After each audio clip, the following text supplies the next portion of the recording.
Ao todo foram entrevistadas 1.000 pessoas e a margem de erro é de 3,1%. E quem comenta essa segunda rodada da pesquisa Perspectiva Band é o diretor da empresa, Durango Duarte. Muito boa tarde, Durango. Boa tarde, eu que agradeço mais uma vez a participação desse projeto Perspectiva Band. Bom, Durango, percebemos aí na pesquisa mudanças, principalmente aí nos índices do terceiro e quarto colocado. Podemos dizer mais uma vez que temos aí uma sequência de empates técnicos? Sim, de certa maneira sim, podemos afirmar. O primeiro destaque é que entre uma pesquisa e outra, por quase 2 semanas, os dois líderes ficaram com os mesmos números, 23 e 20 respectivamente. A única oscilação representativa nessa pesquisa é que a candidatura de Serafim Corrêa, ex-prefeito de Manaus, oscilou negativamente 2 pontos percentuais. E a candidatura de Henrique Oliveira, do PR, cresceu 3 pontos. Nós podemos afirmar que isso é uma tendência? Ainda não. A tendência só ocorre após a 4ª ou 5ª pesquisa. Ou seja, no final do mês de agosto é que nós vamos poder definir se realmente houve uma consolidação e um crescimento da candidatura de Henrique e se houve realmente uma redução dos índices de Serafim. O quinto e o sexto colocado, o deputado Sabino Castelo Branco e o deputado Paulderney Avelino, oscilaram em 1%. 1% para mais e o outro 1% para menos. De maneira geral, um empate técnico naquela mesma lógica dos blocos, ou seja, o bloco de cima é um empate, o bloco intermediário é um empate e os 3 últimos também empatados tecnicamente.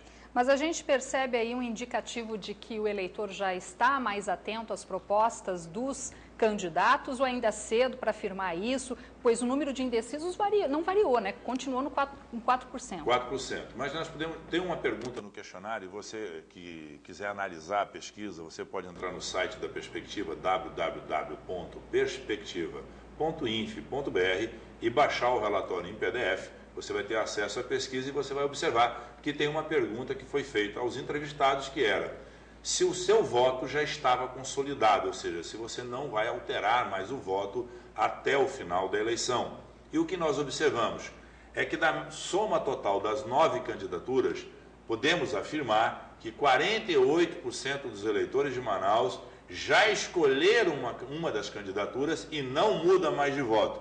Entretanto, a outra metade ainda pode fazer as migrações eleitorais, ou seja, pode mudar de voto.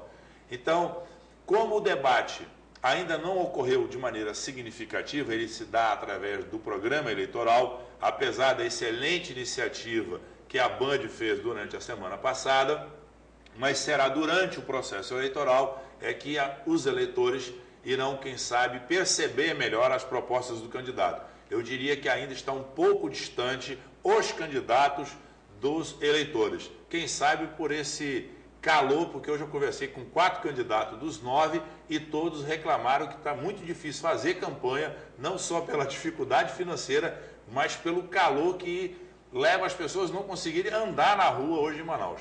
Ou seja, temos aí então o início da propaganda no rádio e na TV a partir do dia 21 de agosto. Então, a partir daí sim começa esse verdadeiro debate. Sem esse calor e quem sabe as pessoas em casa com o ventilador ou no ar-condicionado consigam prestar mais atenção às propostas dos 9 candidatos. Bom, Durango, e essa segunda rodada, ela também fez uma simulação do segundo turno com os 3 primeiros colocados. Como é que ficaram esses números? Interessante, porque aí é o grande diferencial dessa pesquisa para o momento político que nós vivemos.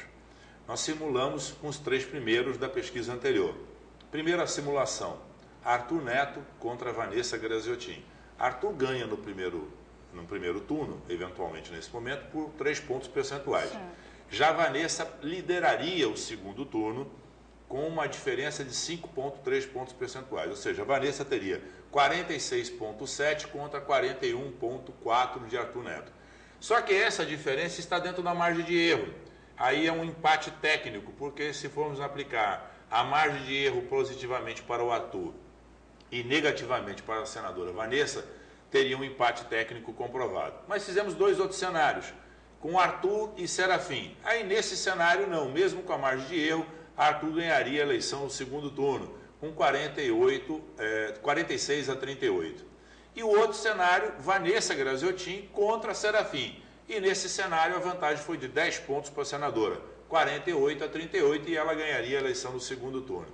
Isso não significa dizer que esses números vão permanecer. Pesquisa, cabe destacar ao telespectador, pesquisa é fotografia. Ela revela a imagem deste momento.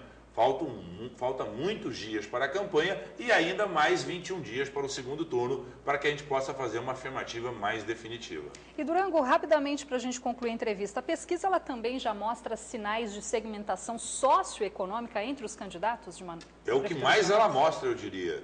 É impressionante como os segmentos de maior renda da cidade, de maior escolaridade, embarcaram na candidatura de Arthur Vigílio. Hoje ele obtém indicadores de quase 50% nesse segmento da sociedade.